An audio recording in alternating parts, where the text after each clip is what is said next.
Through the millennia, there have been ancient truths and mysteries concerning the secrets of art.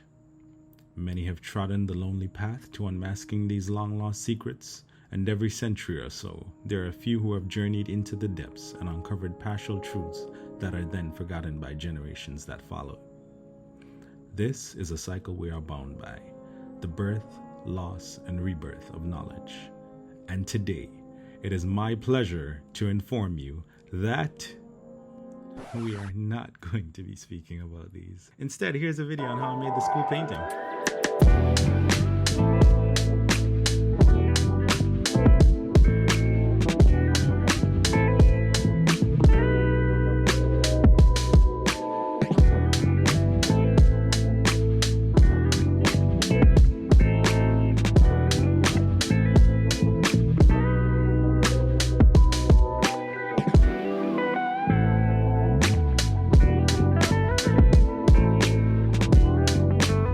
So, a lot of the times, inspiration can be a weird thing to narrow down as an artist because you have this heightened sensitivity, like towards the things around you, and a lot of the times that could lead to different things sticking with you.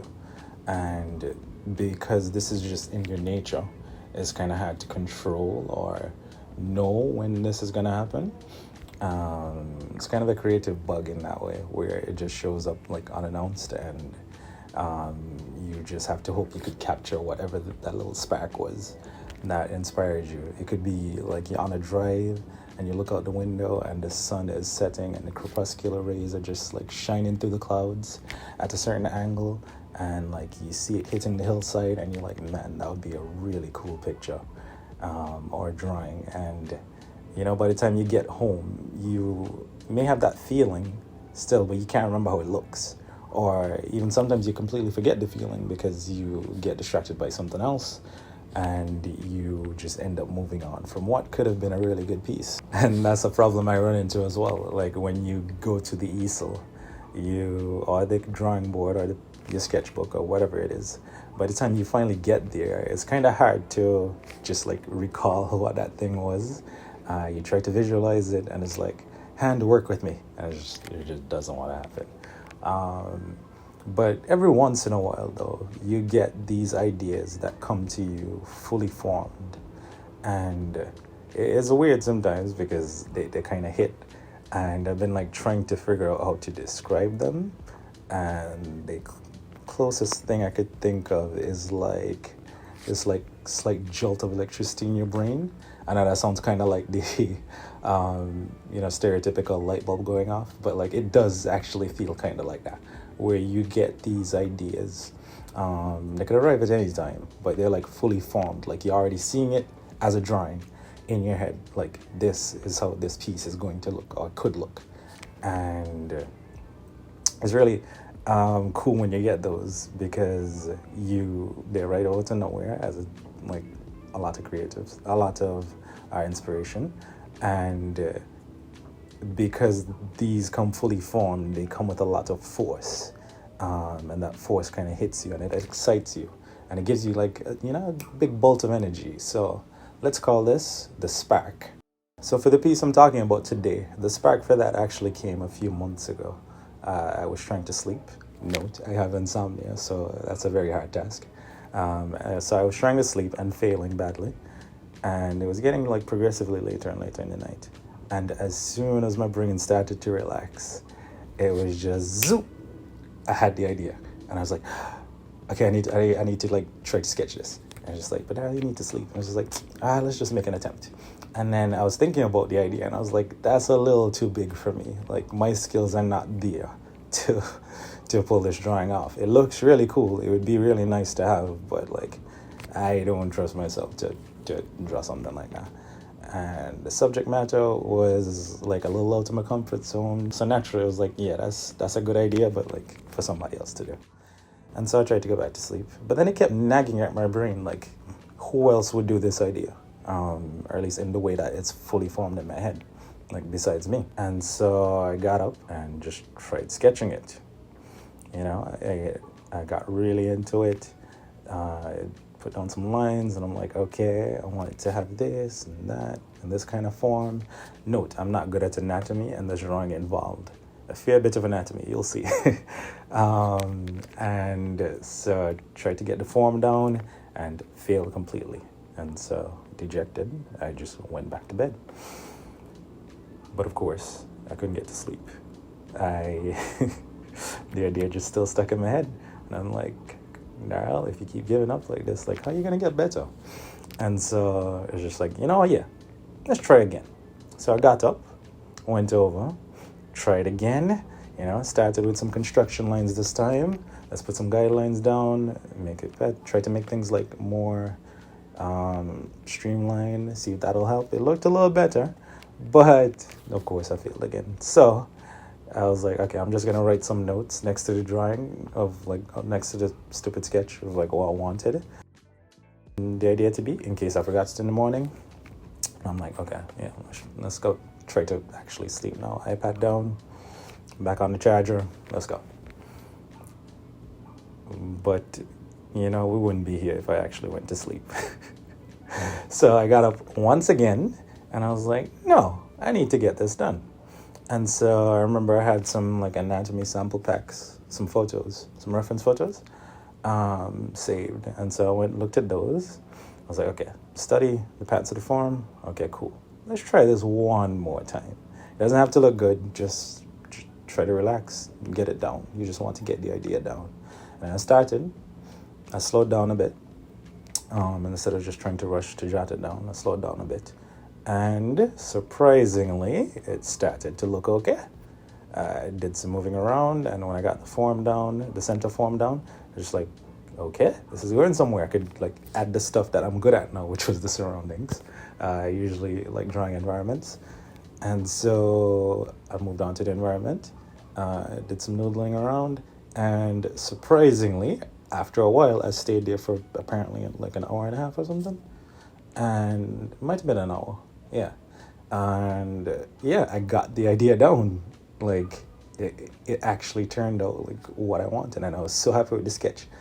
And so I was like, well, I have time now, and I'm already up. Let me do a value pass. I did a value pass on top of it, added a few more details, and I was like, yes, I got the idea out of my head.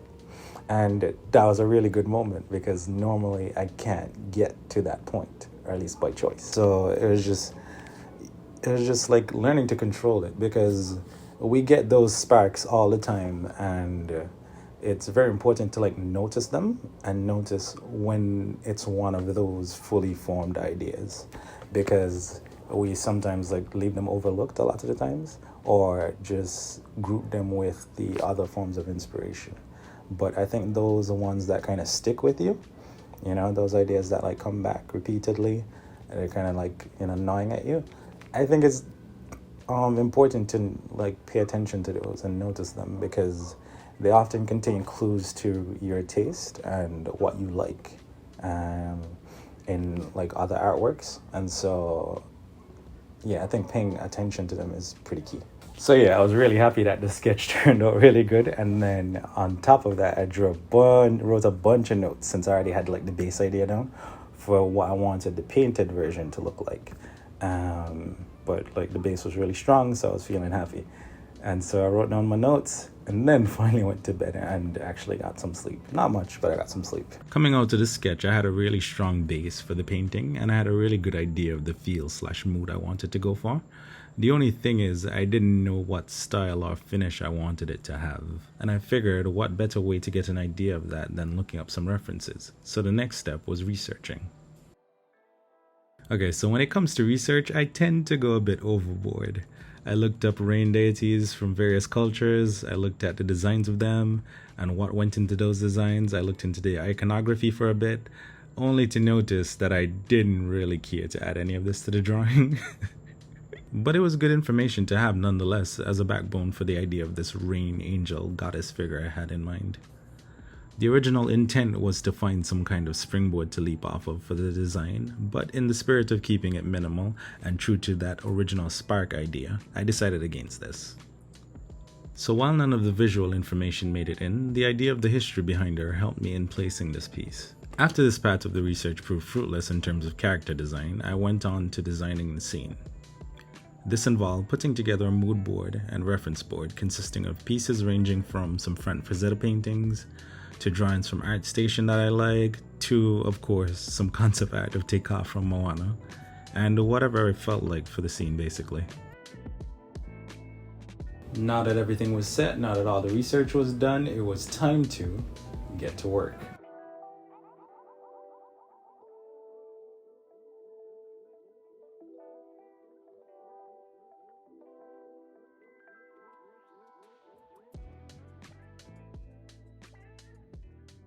I don't mind that I call this section work.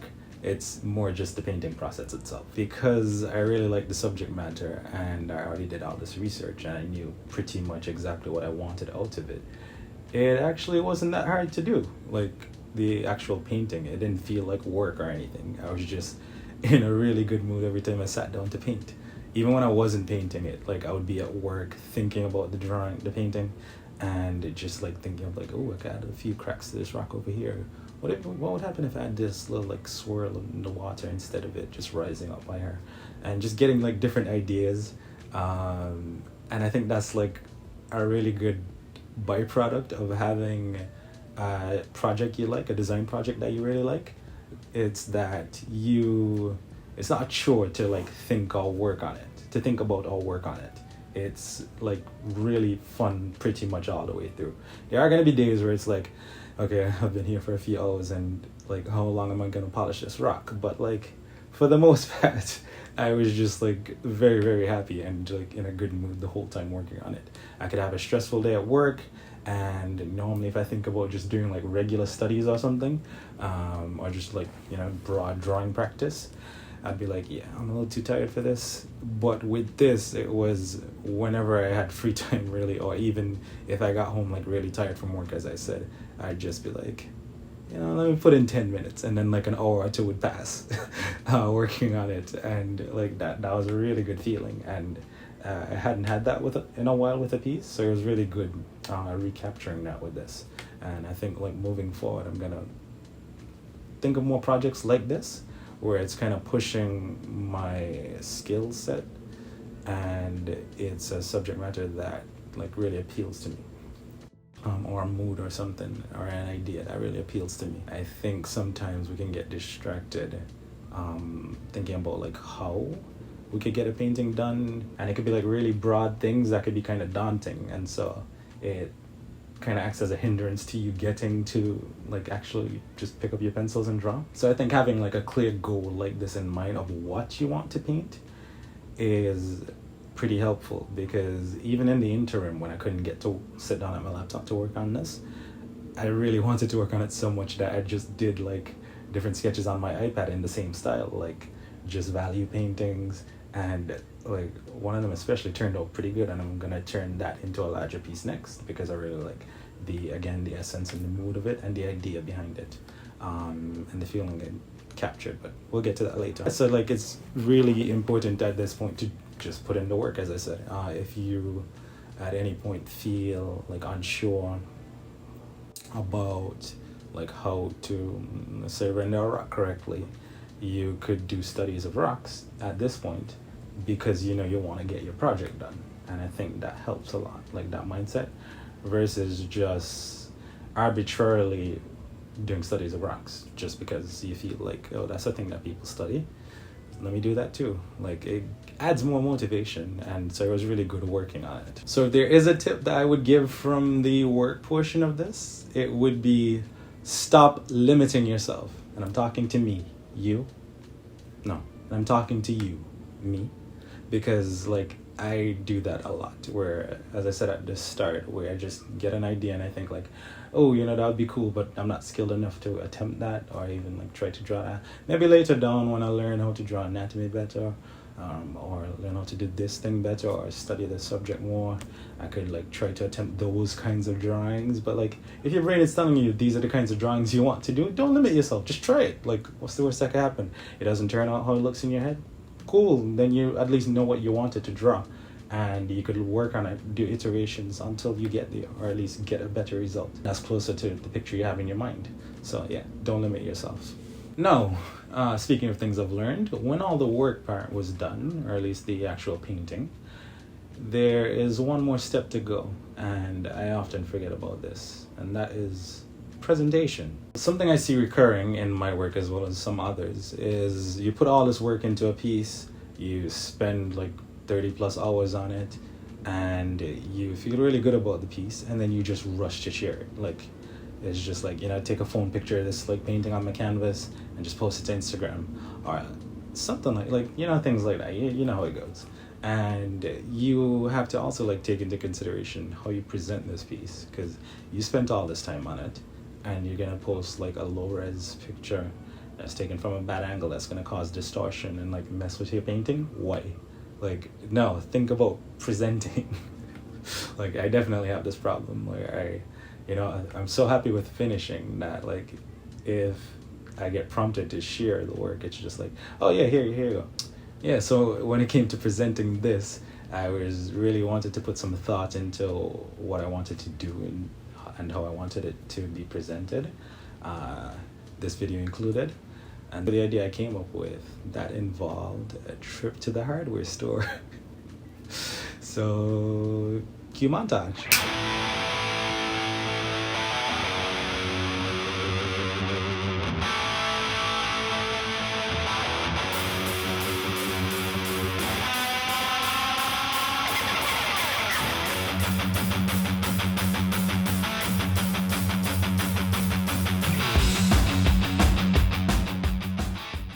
So I bought some board.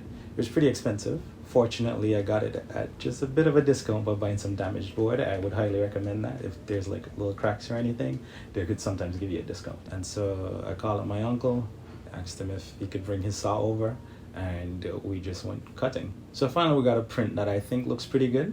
And so I decided to use that one. And next it's just to staple it to the frame and get ready to hang it. So the idea to print and hang this actually came from Feng Zhu, one of my favorite living artists. He always advocates for even your sketches to like print them, make a print, hang it up on your wall. Like, it's a good way to track your progress, and I'm gonna start doing that going forward. It's a good sketch, a bad sketch, whatever it is, you just put it up. It kind of like builds morale, where you could see the progress of your work over time, and just like the body of work that you're creating, because you could get lost having all these sketches and stuff just bound in a sketchbook or as files on your computer. But to actually like see the work in your studio or have it around you, I think is pretty good, and a pretty good moral boost too. So that brings us to the end of this journey of how I made my painting Rangel. I had a spark. I did the research to make that spark sustainable. I put in the work, I did the painting, and I found a good way to present it. And so yeah, in summary, that is how you make an epic painting.